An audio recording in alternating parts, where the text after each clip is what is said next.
Welcome to Absolutely. Today it is Hassan and myself, and we are going to be talking about Invincible. I love that silly little Pause. all Can- game, a whole Oh my gosh.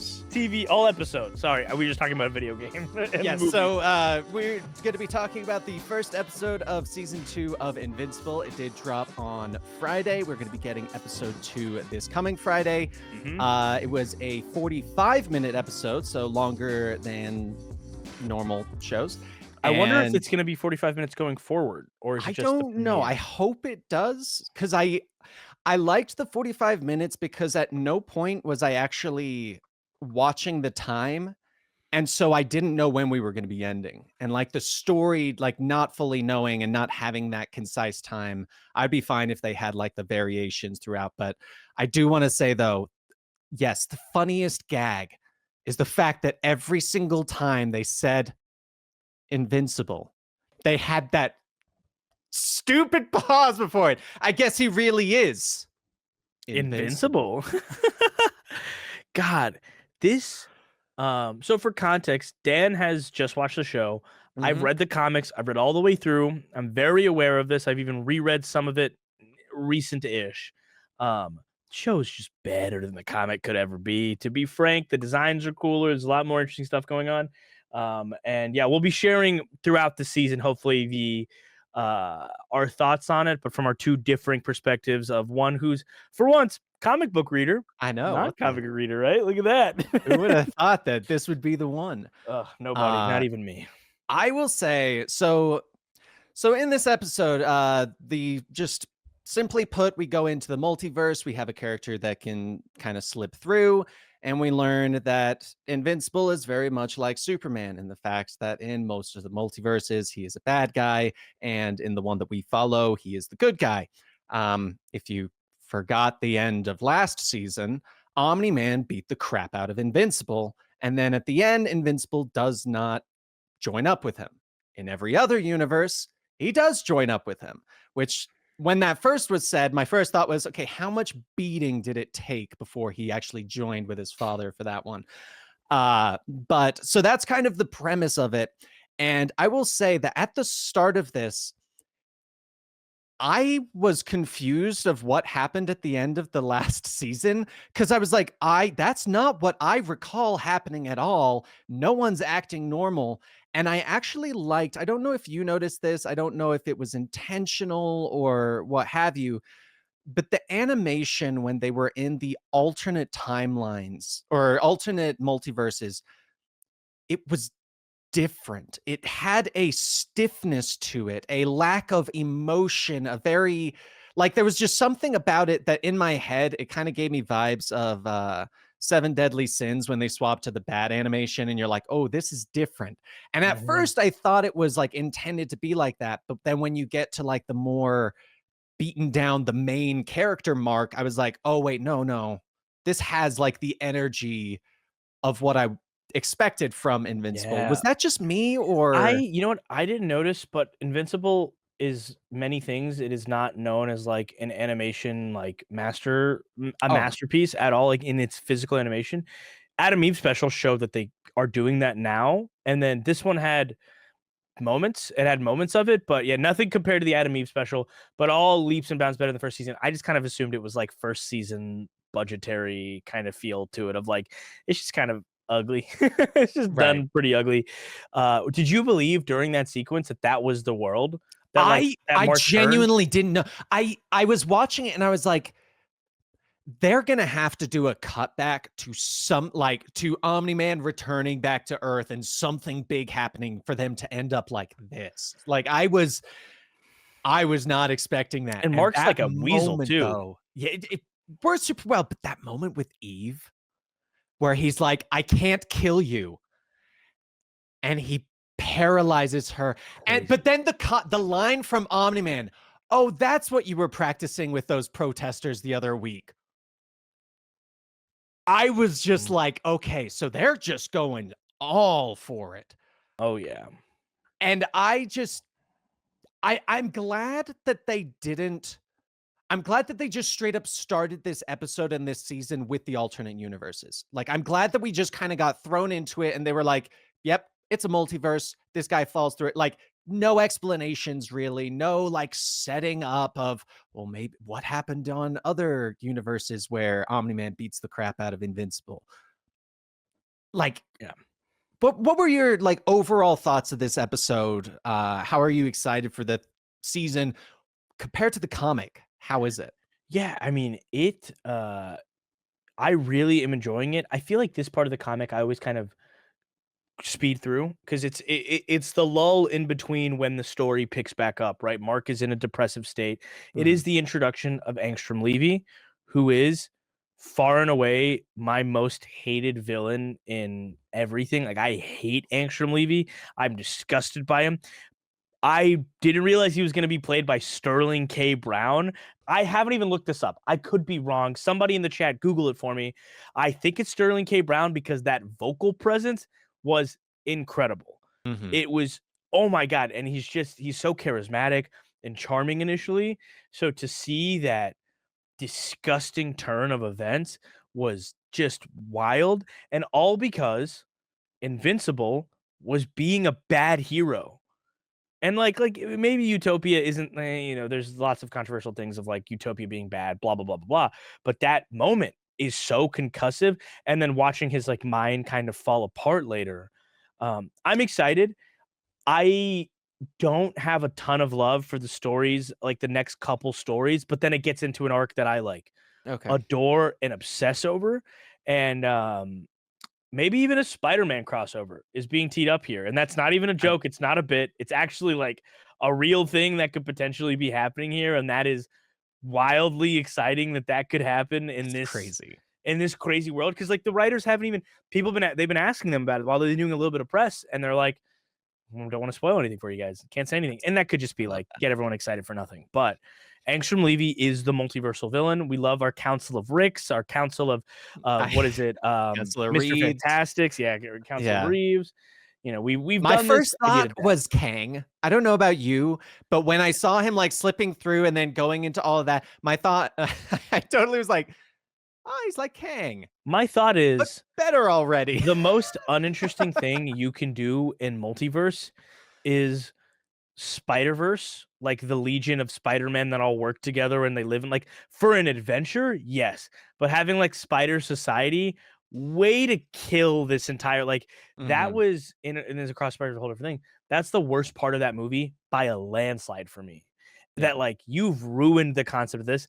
I don't like the Citadel of Ricks. I think it's a parody show, so it makes more sense. I think this like the Reeves committee or whatever is stupid also. So this another thing I think is dumb, and then also Kang. Yeah, I think Kang is dumb. I think that's Kang's dumb done. that they This hang out. one I'm cool if they talk. I'm cool if they commune, but if they like live together and hang out together, stupid.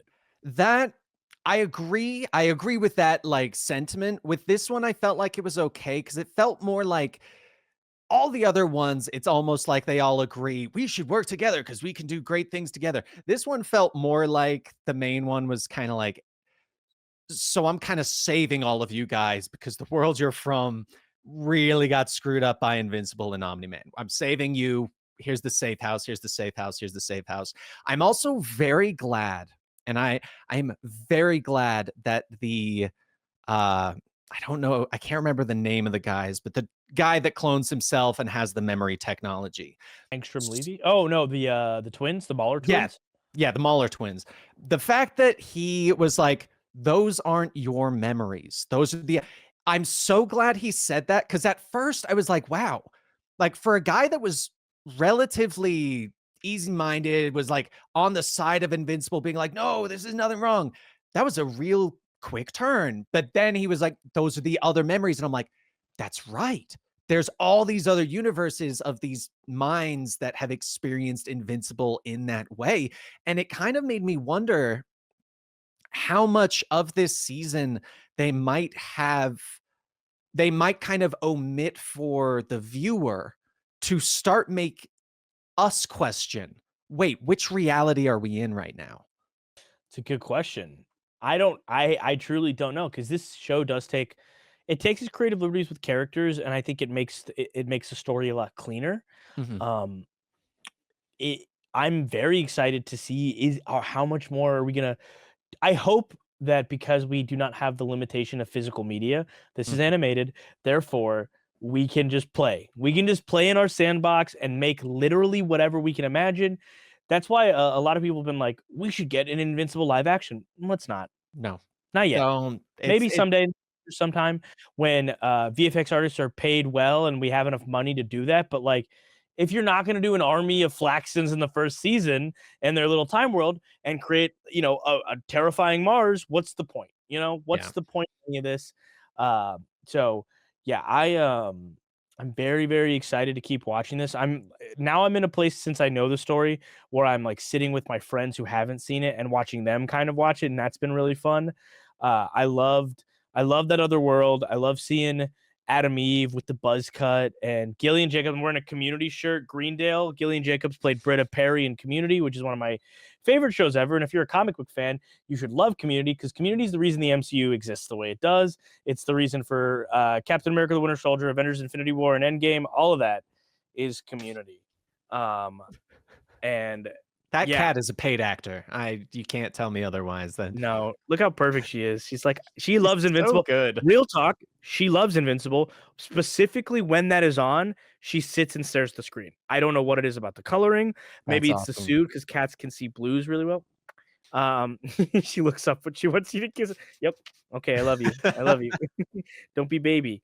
Um, but yeah, I'm very, very excited for the season. The Guardians of the Globe kind of getting their ass handed to him was cool. I Mhm. love that Rudy is feeling fear. It's interesting they're building that like romantic relationship between him and Monster Girl because that's why he did it, and it was kind of effed up. What he did was pretty effed up of like cloning someone really Right. is yucky and strange, but it's cool. He's feeling fear. He's not a competent leader. Immortal being a little antagonistic towards Invincible. Cool choice. I like it. I dig it.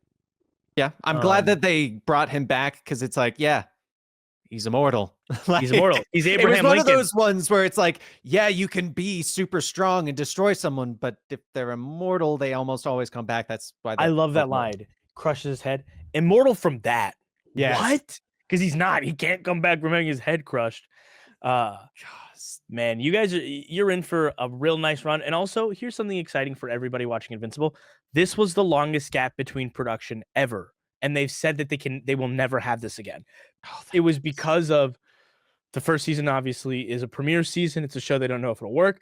Mhm. They already started production on 3 before 2 is even done. So, like, they have a routine. They're moving a lot more swiftly. We're obviously still in a strike, so that's not fun in the sense of Right. maybe actors won't be able to record for the next season. But to be fair, I think that is the least difficult part of an animated show. I don't know. I'm not saying it's not difficult. Obviously, Right. I'm a voice actor. I should know it's hard, It's a but little bit easier to get yeah, voice actors together to do the job than real right, life right, right. And there shooting is like like a that. level of like you're gonna have to reanimate stuff depending on dialogue, but Mhm. um, it'll be interesting. Someone said he's not immortal at that point. Okay, he's immortal in the sense of he, in theory, if not murdered He entirely, will live forever. He can heal from anything. he's So immortal in the same sense that Mark is invincible.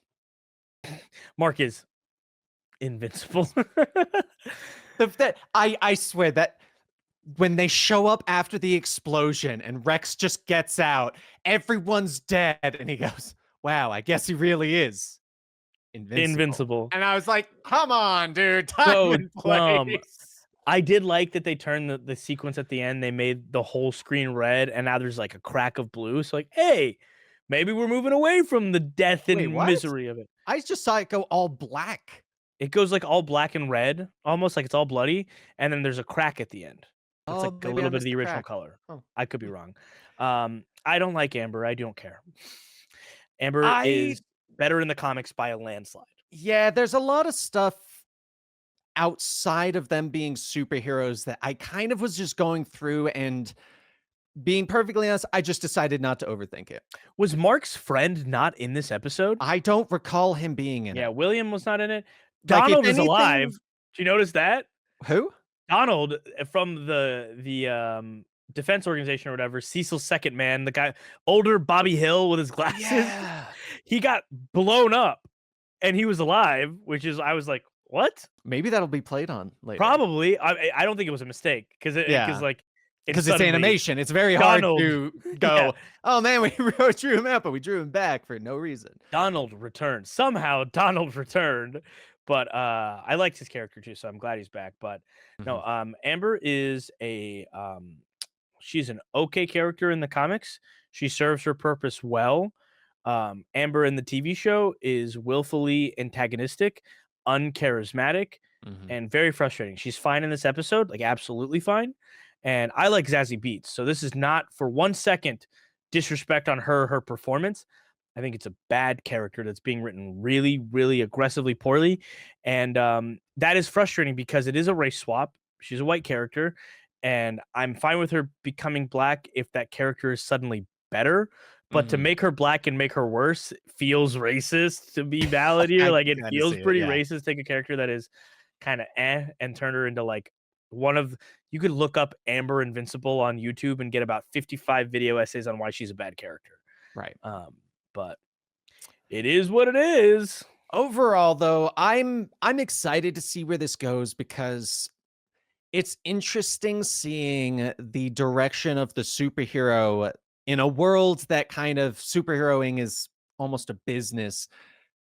Being lost, unsure of what to do, having kind of a survivor's guilt to Mhm. everything that happened, and like the fact that he's going, okay, I'm going to do everything that Cecil says, no matter what it is, because I want to go do good. And it kind of starts raising the questions that we often have of, okay, what is good? Is it the final outcome that we call being the good? Is it what they're doing during it? Like, because obviously the whole facility gets destroyed, a lot of people die, and they tell him, no, you did good. And he's like, what are you talking about? And so I'm really excited to see that version of a superhero story of the just like it's like diving into your work to get out of your mental state, and he's doing it but is unsure of what's going to happen. So it's going to be even more curious like what happens to his perspective of everything throughout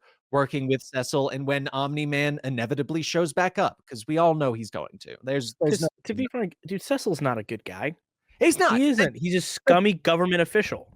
and that's So he exactly will kind not of be on the what right I'm side of these things forever. Like he just isn't with and who he that's is what and I'm how he is. excited for. I that's weird to say, but that's what I'm excited for, because he's going to see that there is no such thing as a true hero, because the government's going to have to do crappy things to do for the greater good, and the superheroes will do what they feel is right for the greater good, and he's clearly in that.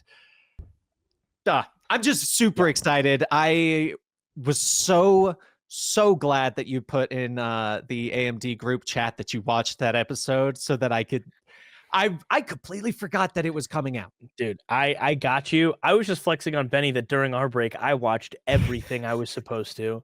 That unlike Benny, who didn't finish Spider-Man and didn't finish Loki, I kept up with every single thing that came out.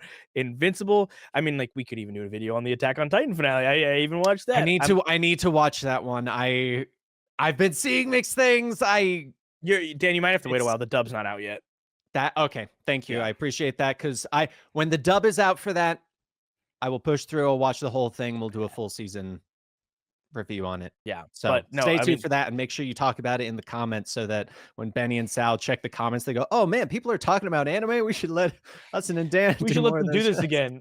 It'll underperform again, but we'll let them do it another time. But it Dude. works because Dan likes talking about animated things. Mm-hmm. Oh So man, I'm excited about this show. I'm yeah, excited about the show. I am a little frustrated that they're not getting a bigger budget across the board. I think that once a show proves its merit, a show like this deserves like a much heftier animation budget. It doesn't look egregious the way it did last season. Like last season had moments where I was like, you are just moving the sky and this is a still image, right? This is right, better, but I'm at the point where I'm like, this should be gorgeous, and it's right, not, and that kind of sucks because it is such a well written show that I'd like. Part of me is like, I'd rather have these arcs as movies in theaters than like right. just to have that animation behind it, Kind of that do it budget. more as like the Demon Slayer, make the movie and then divide it up into episodes for a show. Almost like that. Which Demon Slayer then does episodes of TV that are better looking than the movies because they Yeah, just so keep that's it's not even fair. Demon They're Slayer is crazy. a different Demon thing. Slayer is on Demon And Time. you mentioning that could attribute to what I was mentioning at the start of like the animation looking different, but I'm sure it's also I don't know how much the strikes affected the budget that these shows got. Like the fact that they did get stretched out, I wonder whether or not the budget got stretched between season 2 and 3, or Yeah. if maybe we're gonna get a couple episodes where we're like, wow, this could really be better. And then we get that one episode where you're like, okay, I found where the budget went. It's the Japanese term sakuga, right? So it's like episodes are animated super mid, and then all of a sudden you get like one beautiful, breathtaking scene of combat animation, and it's Mhm. sakuga. Somebody worked on that for the last 7 months while everybody else is working on everything else. Yep. So everything else looks like shit, and then that it'll jump to sakuga, and that's where you get like, you know, God, I'm forgetting all their names, I like don't know the Tatsu guy's Yamashi or name, Yanahida but the something. one of the best animation styles, just to go off of what you're saying there, that really shows it is whenever you get into a fight where things get destroyed and they turn into squares. That's how Mhm. you know it's one of those episodes because there's that one animation guy that when it gets intense, things will only break into perfect squares, but Gotta it look at works so well. Tadayoshi Yamamura, any of his clips on YouTube of his animation in Dragon Ball, crazy. And Mm, that's why you get like a movie like Dragon Ball Broly, where the whole movie is effectively Sakuga, yeah. right? And then you have episodes of Dragon Ball Super that look like a child drew it. Yeah. But really, it's an underpaid Japanese person just doing his best in a bad working And environment. most of the time, we don't care because at the end of the day, we all recognize that those are just episodes to get us to that next Yeah. big fight. So, I mean, So, I don't expect that in Western animation, so I really hope that they don't do that. But I'm excited for the well animated sequences, regardless. So, agreed. So, classically, once again, we're back swinging with this incredible show. Invincible is once again probably the most hyped thing, or maybe not the most hyped thing. I don't think people are talking about it very much yet, but mhm. will be the most hyped thing once key moments happen in the story. Trust me on that, and everyone will be right back on the train of Invincible. Platt, you should put the Invincible title card there at the end, please. Just like cut to like the Invincible animated logo on that, please. Oh, that'd be funny. But Uh, I think that kind of brings us to the end, though, of episode 1 of season 2. Thank you guys so much. He is Hassan Kader. Go check him out at Hassan.Kader at YouTube. I am Dan over at Comic Storian. Thank you guys so much for being here, and we'll see you next time.